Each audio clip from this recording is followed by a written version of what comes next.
하나님 아버지, 오늘 아침에도 주의 이름으로 일어나게 하시고 주의 이름으로 모이게 하시고 주의 이름으로 찬송케 하시오니 이 놀라운 은혜를 진심으로 감사합니다.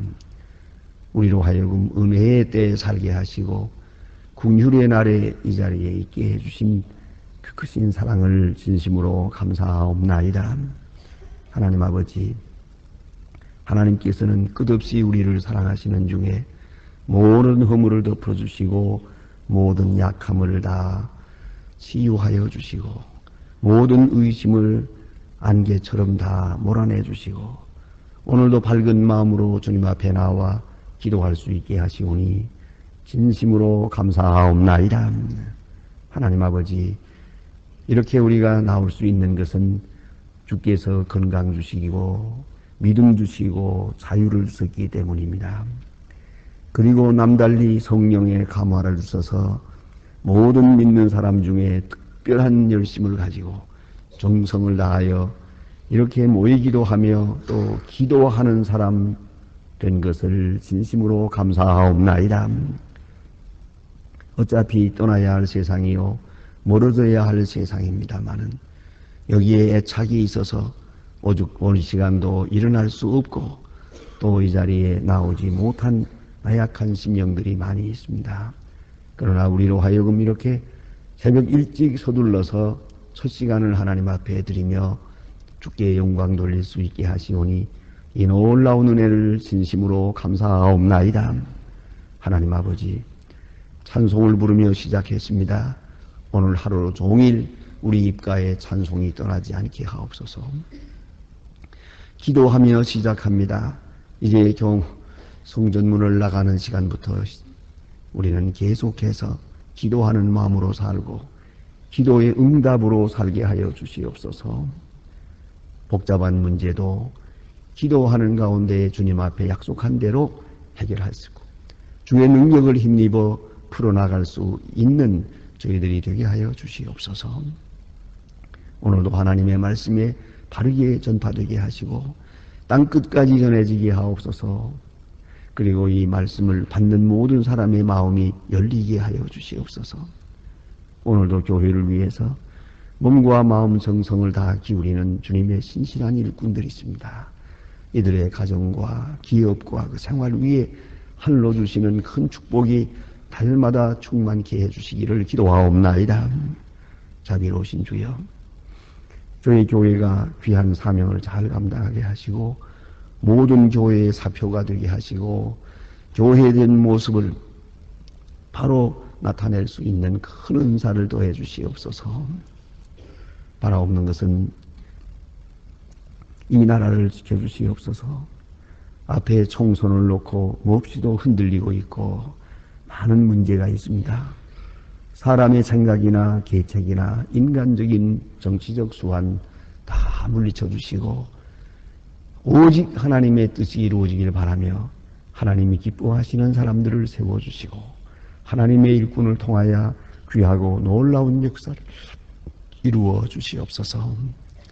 자비하신 주여, 개혁을 외치지만은 무엇이 개혁인지 모르겠고 또 바른 길을 원하면서도 바른 길로 가지 못하는 답답한 사정이 있습니다.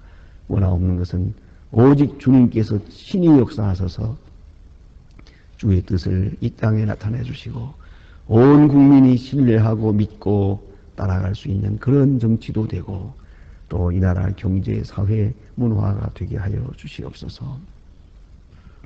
하나님 아버지, 오늘도 저 북녘 땅의 은총을 도와사 고난과 고통에서 벗어나게 하시고 깊은 고통에서 속히 자유하게 하여 주시옵소서. 자비하신 주여, 그들의 그 어려움을 주께서 보살펴 주시옵소서. 우리가 어떻게 하면 도울 수 있겠습니까? 그들에게 마땅한 것을 돕고 당연히 해야 할 일을 우리가 할 수 있게 도와주시고 그리스도의 사랑을 어떤 길로든지 전할 수 있게 하여 주시옵소서. 하나님 아버지, 오늘도 해외에 있든지 여행 중에 있는 사람들, 출타에 있는 분들, 공부하는 자녀들 하나하나 다 돌보아 주시고 어디에 있든지 눈동자와 같이 지켜주시며 믿음 위에 굳게 서게 하시고 맡은 바 소임을 감당할 분들어 항상 주의 사람으로의 도리를 다하게 하여 주시옵소서. 병중에 있는 분들과 슬픔을 당한 가정이 많습니다. 하나하나 방문하시고 오늘도 위로하여 주시옵소서. 주님의 거룩하신 뜻이 오늘도 이루어지기를 바랍니다. 이 날이 복된 날이 되게 하시고 아름답고 귀한 은혜의 날이 되게 하여 주시옵소서. 주 예수 그리스도의 이름으로 기도드립니다. 아멘. 하나님의 말씀 오늘도 계속해서 이사야 47장 보겠습니다.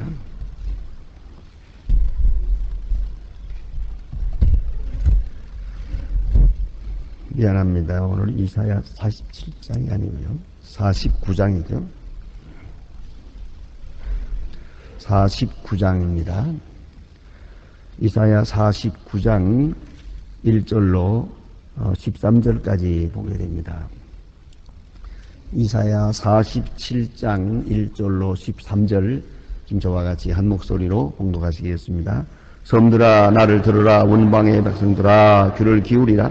여호와께서 내가 태에서 나옴으로부터 나를 부르셨고 내가 어미의 肚부터 내 이름을 말씀하셨으며 내 입에 날카로운 칼과 같이 만드시고 나를 그 손으로 그 그늘에 숨기시고 나로 마광한 살같이 만드사 그 전통에 감추시고 내게 이르시되 너는 나의 종이요 내 영광에 나타날 이스라엘이라 하셨느니라. 그러나 나는 말하기를 내가 헛되이 수고하였으며 무익이 공연히 내 힘을 다하였다 하였도다. 정령이 나를 심원하고 여호와 나의 보응함이 나의 하나님에게 있느니라. 나는 여호와 보시기에 증거한다. 나의 하나님이 나의 보시기에 존귀한다. 내가 돌아오게 하시고 이스라엘을 이루고 모시게 하셨으고 나를 태에서 나옴으로부터 자기의 종을 삼으신 여호와께서 말씀하시니라. 그가 가라사대 네가 나의 종이되 나의 지파들을 일으키시며 여호와의 보존케 하사 나를 돌아오게 하실 것을 여호와의 교만이시다. 내가 또한 너를 이방의 빛을 삼아 나의 구원을 베풀어 땅의 끝까지 이르게 하리라. 이스라엘의 구속자 이스라엘의 거룩한 자이신 여호와께서 사람에게 멸시를 당한 백성의 미움을 받는 자 관원들의 종이 된 자같이 이르시되 너를 보고 열방에 일어서서 방백들을 경배하리니 이는 너를 택한 자 하시니시라. 나 여호와 이스라엘의 거룩한 자라 이남이니 여호와께서 또 가라사대 은혜의 때에 내가 너에게 응답하였고 구원의 날에 내가 너를 도왔도다. 내가 장차 너를 보호하여 너를 백성의 언약을 삼으며 나라를 일으켜 그들을 황무케 하였던 땅을 기업으로 상속케 하리라. 내가 잡혀있던 자에게 이르오라. 그 암에 있는 자에게 나타나라 하리라.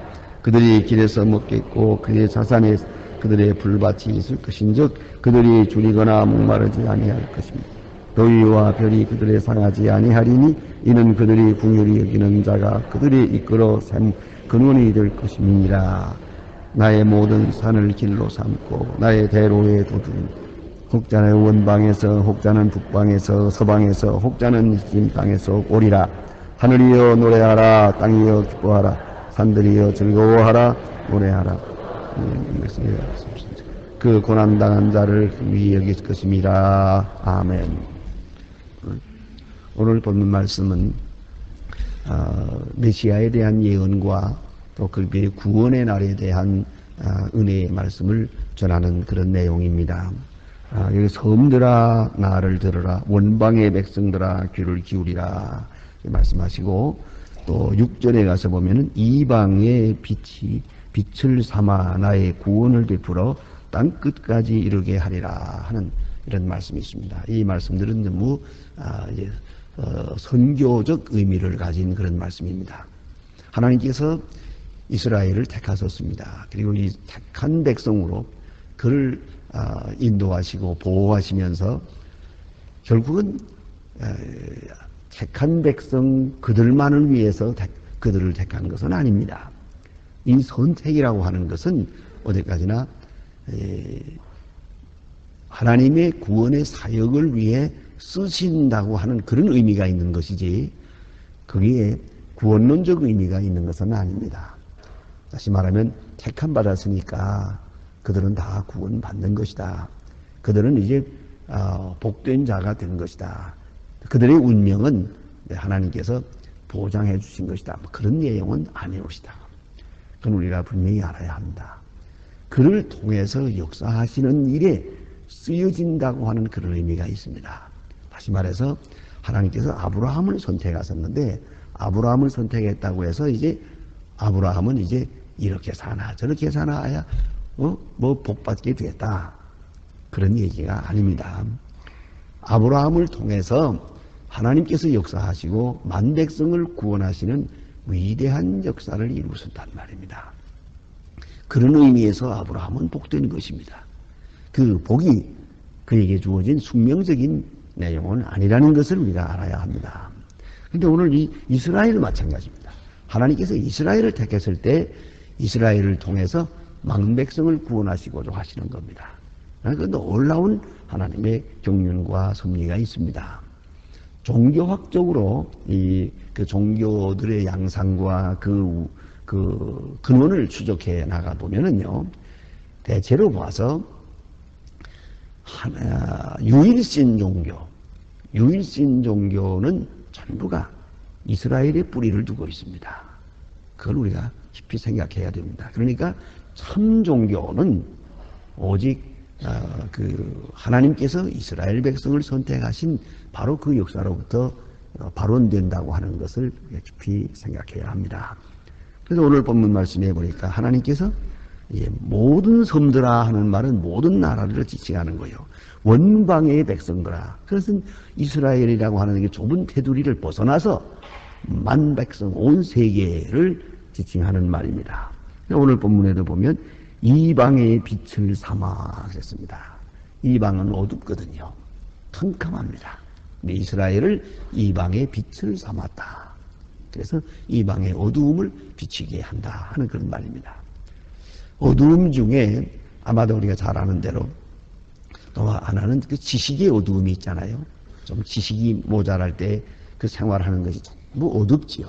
정말 뭐 말할 수 없이 참 어떻게 말하면 지금도 이런 세상이 있나 할 만큼 그렇습니다. 여행해 보면 그런 게 많은데 그 원인이 뭘까? 그거 물어보면 전부가 지식의 문제가 아니고 문화의 문제요. 문화의 문제 뒤에는 종교 문화의 문제예요. 이 종교가 잘못되면 말이죠. 지금도 이렇게 어두운 세상을 살고 있습니다. 지금도 그런 데가 있어요. 꼭 이 집이라고 하는 것이 우리를 볼 땐 집이 아니에요. 움막이에요. 그저 소요양간 같아요. 하룻밤 자고 나서 아침에 거기서 나올 때 보면은 소하고 양하고 원숭이하고 사람이 그 우리에서 같이 나와요. 같이 살을 대고 사는 거예요. 그 다음 일을 좀 생각해 보세요. 얼마나 어지럽겠나. 그런데 왜 그러냐 하면은 이건 종교적으로 생각하거든요. 저 소가 나와 가까이 있는 거 보니까 우리 할아버지가 죽어서 소가 된가 보다. 이 생각해요. 그러니까 그 동물과 나와를 지금 모양은 다르지만 우리가 지금 얼굴 모양이 다른 것처럼 저들과 나와 좀 조금 다른 것 뿐이지 꼭 같은 거라고 생각을 해요. 그래서 같이 살고 같이 먹고 하는 거예요. 그것이 그 뿌리가 소위 말하면 윤회설이라고 하는 종교에서부터 오는 거죠. 그렇기 때문에 이 종교가 잘못되면은요, 모든 철학, 모든 생각, 모든 문화, 정치 말할 것 없어요. 다 잘못되는 거예요. 그렇기 때문에 잘 살고 못 살고는 그들이 가진 종교의 성격에 달린 것입니다. 지금 우리가 누리고 있는 이 자본주의 문화 생각하면 대단한 의미가 있지요. 공산주의와 자본주의. 어찌 생각할 때는 공산주의가 꼭 좋아 보이거든요. 많은 지성인들이 따라섰습니다만 그게 아니라는 걸 알게 되고 결국은 자본주의로 끝났어요. 이 승부는 끝났단 말입니다. 그러면 오늘 우리가 누리고 있는 이 자본주의의 뿌리는 뭐냐? 그것은 프로테스탄티즘입니다. 흔히 말하는 신교올시다. 이 프로테스탄티즘, 이 신교가 막스 웨버는 이걸 자세히 설명합니다. 신교의 이 물질에 대한 철학이 혹은 이 생활 철학이 또 신교의 윤리가 오늘의 자본주의의 혼이 되고 뿌리가 되고 정신이 되는 거예요. 그렇게 생각할 때 모든 문제의 근본은 종교라는 것을 생각해야 합니다. 그래 오늘 여기 보니까 이스라엘은 넓은 의미에서 볼 때 온 세계에 어두운 종교를 밝히는 그런 귀중한 일을 했습니다. 또 하고 지금도 하고 있습니다. 근데 그 위에 좀 더 밝혀야 될 때 그것이 기독교가 되는 것이거든요. 그러니까 종교적인 어두움에 우리가 빛을 비치는 그것이 바로 선교다 하는 것을 알아야 합니다. 그러니까 가능한 한 이 선교 정책에 있어서는 문화는 바꾸지 않으려고 그러고 정치도 바꾸지 않으면 상관없습니다. 그들의 풍습도 그대로 둡니다만은 오직 하나 그들의 마음속에 있는 종교를 바꾸는 거예요. 그들의 신앙심을 바로잡는 거예요. 이 종교만 바로잡으면 그 다음에 그들의 철학, 지식, 문화, 경제 다 바뀌는 거예요. 다 바뀝니다. 아무리 경제적으로 부여해도 소용없어요. 이 신앙이 잘못되고 종교가 잘못되면 여전히 마찬가지예요. 여러분 우리도 그런 거 종종 보지 않습니까? 무슨 뭐 큰 공사를 하는데 거기 보니까 지금도 뭐 돼지 머리 갖다 놓고서 그 점잖은 양반들이 그게 엎드리는 걸 보면 차마 못 봐주겠어요. 왜요? 그 머릿속이 그거밖에 없어요. 종교성이 그 모양이니까. 아무리 여유가 있고 뭐래도 그 생활하는 것 보면 그 깊은 데를 살펴보면 어두울 수밖에 없어요. 그러니까 이성이 흐려지고 판단이 흐려질 수밖에 없습니다. 그래서 이스라엘을 택하고 그 다음에 이 참 이스라엘은 기독교를 택해서 이 구 이스라엘은 이스라엘의 그 하나의 예표요, 원형. 그것은 역사적으로 그것은 하나의 그림자예요. 이 성경이 말하는 대로는 진짜 이스라엘은 예수 그리스도를 믿는 하나님의 사람들이에요. 특별히 이것이 바울 신학의 아주 근본이거든요. 참 이스라엘. 그럼 참 이스라엘은 우리가 어디 가서든지 복음을 전해서 그들의 어두운 마음을 밝힐 책임이 있는 것이에요. 그래서 이방의 빛을 삼아 그랬어요. 이방의 빛을 비춰서 어두움을 몰아내고 밝은 빛을 주는 것이요. 그것이 바로 선교다 하는 말입니다. 자, 이제 8절 말씀부터 보면은 이제 이 문제에 대해서 이렇게 말씀합니다. 여호와께서 가라사대 은혜의 때에 내가 내게 응답하였고 구원의 날에 너를 도왔도다. 은혜의 때, 구원의 날, 이런 귀한 말씀이 있습니다. 고린도 후서 6장에서 봅니다. 제가 볼 테니까 듣기만 하시면 되겠습니다. 고린도 후서 6장에서 사도 바울이 이 본문을 인용하고 있습니다. 이사야서 49장 6절에 있는 말씀을 고린도 후서 6장 2절에서 인용합니다. 1절에서부터 봅니다. 우리 하나님과 함께 일하는 자로서 너희를 구원하노니 하나님의 은혜를 헛되이 받지 말라. 가라사대 내가 은혜 베풀 때에 너를 듣고 구원의 날에 너를 도왔도다 하였으니 보라 지금은 은혜 받을 만한 때요 보라 지금은 구원의 날이로다. 이 말씀합니다. 여기서 은혜의 때 구원의 날 이런 말씀을 합니다. 그 은혜의 때 구원의 날이 무엇을 의미하느냐 하는 거죠. 하나님께서 그 이스라엘과 함께 하시고 또 많은 백성에게 주님의 뜻을 나타낼 때 두 가지 경우가 있거든요. 하나가 심판의 때, 하나가 구원의 때예요. 하나님께서 징계하실 때 그들이 잘못된 길로 갈 때는 하나님께서 그를 징계하시죠.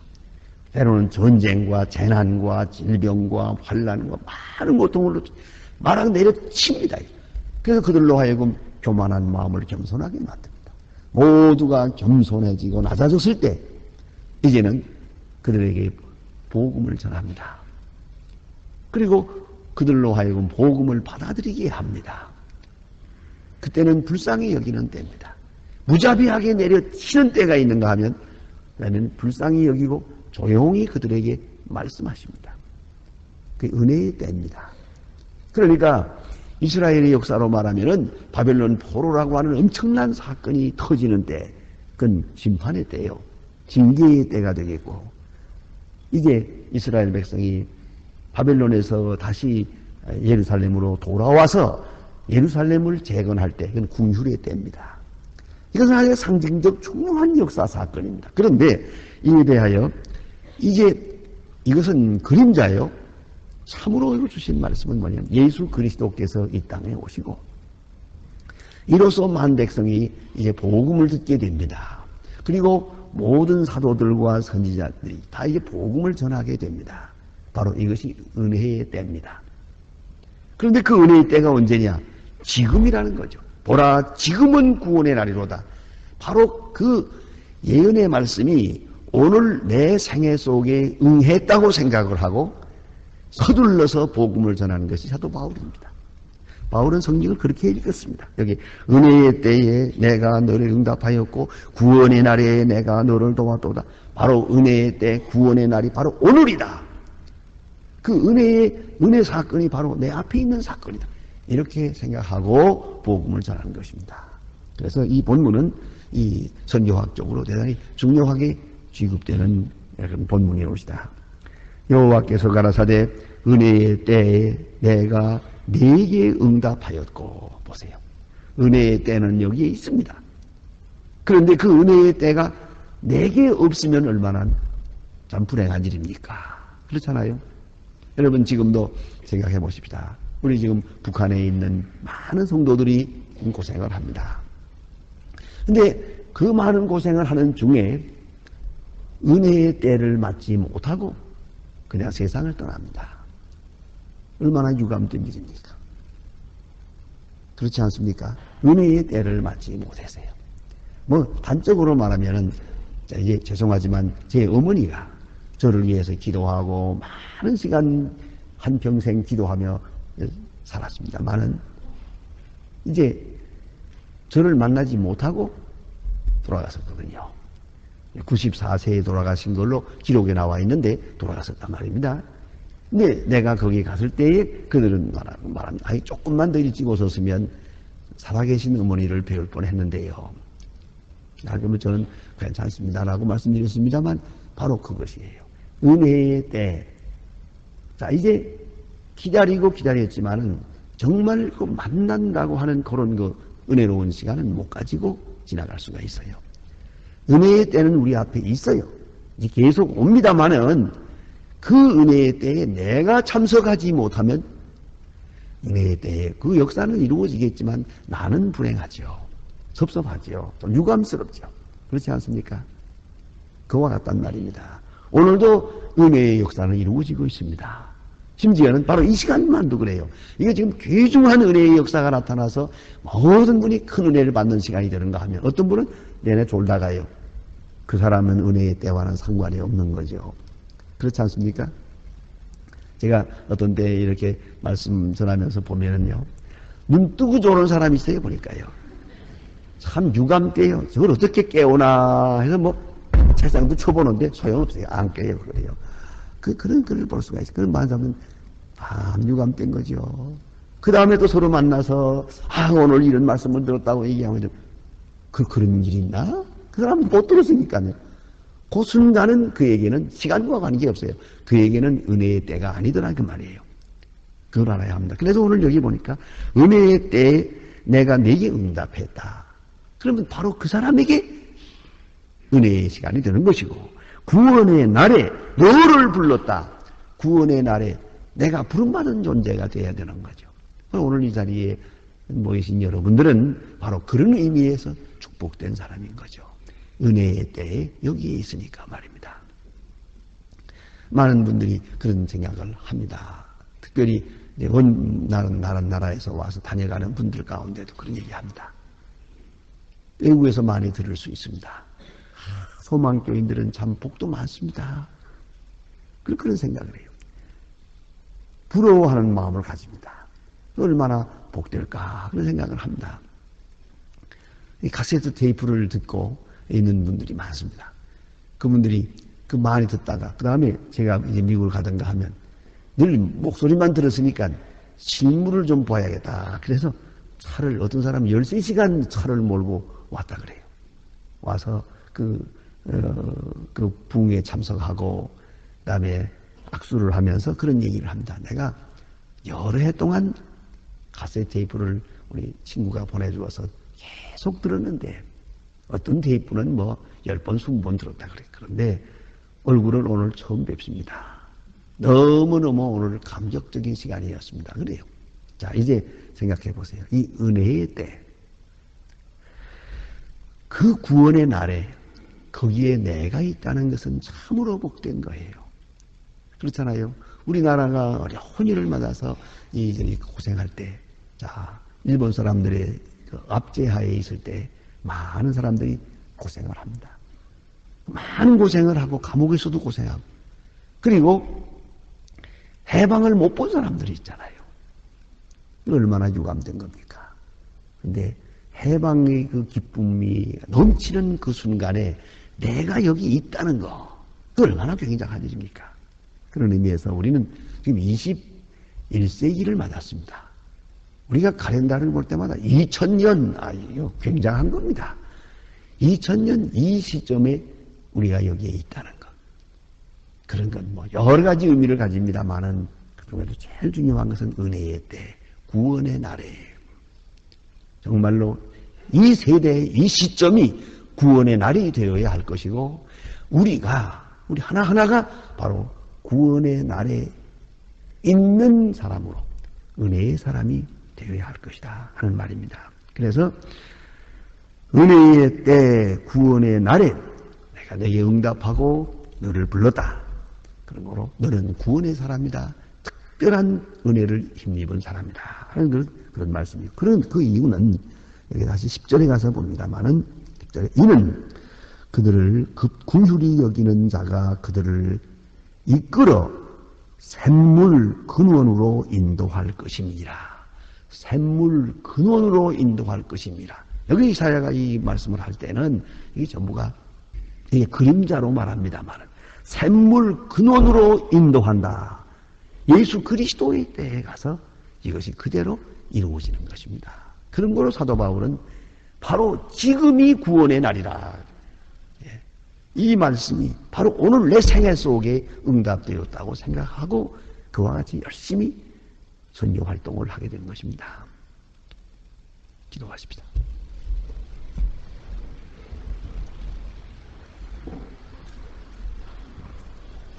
하늘에 계신 우리 아버지시여, 이름이 거룩히 여김을 받으시오며 나라의 마옵소서. 뜻이 하늘에서 이룬 것 같이 땅에서도 이루어지이다. 오늘날 우리에게 일용할 양식을 주옵시고 우리가 우리에게 죄진 자를 사하여 준 것 같이 우리 죄를 사하여 주옵소서. 우리를 시험에 들게 하지 마옵소서. 다만 악에서 구하옵소서. 내 나라와 권세와 영광이 아버지께 영원히 있사옵나이다. 아멘.